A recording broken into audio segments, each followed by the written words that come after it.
Welcome to the second module of Investment Analysis and Portfolio Management. Building on our foundation, this module takes us into the practical aspects of constructing and managing portfolios. We will explore risk and return trade-offs, modern portfolio theory, portfolio management strategies, forecasting methods, and contemporary themes such as behavioral finance, international investing, financial crisis, and globalization. Section 1. Risk and returns. Every investment decision involves balancing risk and return.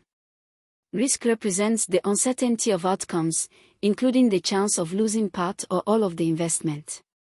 Risks may arise from market volatility, credit defaults, interest rate changes, or geopolitical events. Return is the gain or loss from an investment, usually expressed as income plus capital appreciation. Investors seek to maximize return for a given level of risk, or minimize risk for a desired return. Understanding this trade-off is the heart of portfolio management. Section 2. Portfolio theory and the capital asset pricing model. Modern portfolio theory, pioneered by Harry Markowitz, emphasizes diversification.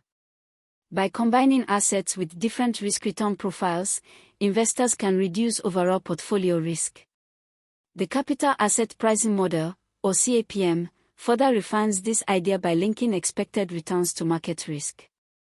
The model suggests that investors should be rewarded only for systematic risk, which cannot be eliminated through diversification. Together, these tools guide the construction of efficient portfolios. Section 3. Portfolio management strategies.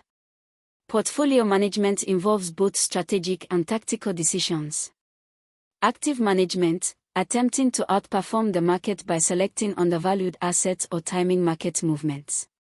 Passive management, replicating a market index, minimizing cost, and assuming that markets are efficient. Hybrid approaches, combining passive indexing with active tilts towards sectors or themes. Risk management strategies, such as asset allocation and periodic rebalancing, ensure that portfolios remain aligned with investor goals. Section 4. Forecasting and fundamental analysis. Forecasting is an essential part of investment decisions. It involves predicting economic trends, corporate earnings, interest rates, and market sentiment.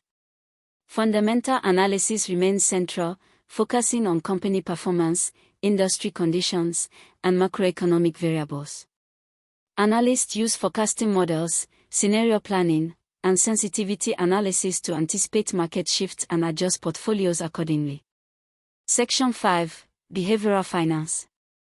Traditional finance assumes investors are rational, but behavioral finance highlights how psychological biases influence decisions.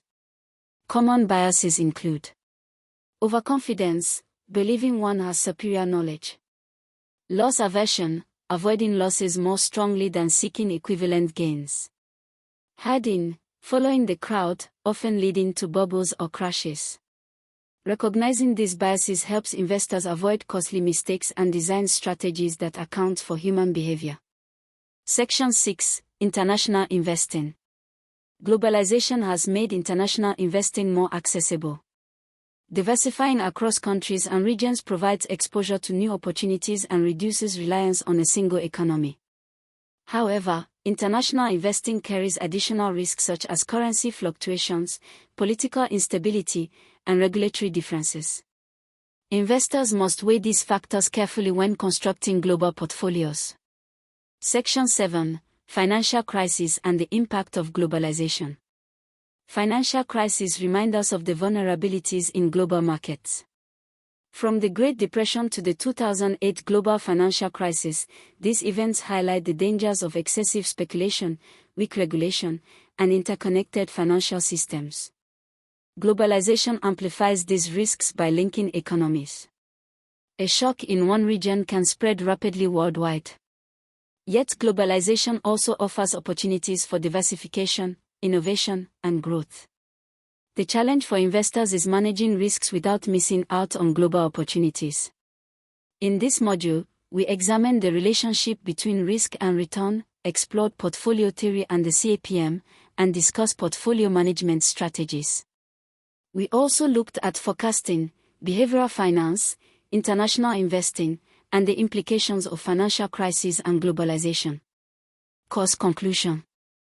This course on investment analysis and portfolio management has taken us from the foundations of financial markets and instruments to the complexities of portfolio management in a globalized world. Module 1 introduced financial and capital markets, instruments, derivatives, hedging, and valuation. Module 2 explored risk-return trade-offs, portfolio theory, CAPM, strategies, forecasting, behavioral finance, international investing, and financial crisis. At its core, investment analysis and portfolio management require balancing quantitative tools with practical judgment, economic awareness, and psychological insight. By mastering these concepts, investors can navigate uncertainty and pursue long-term financial success.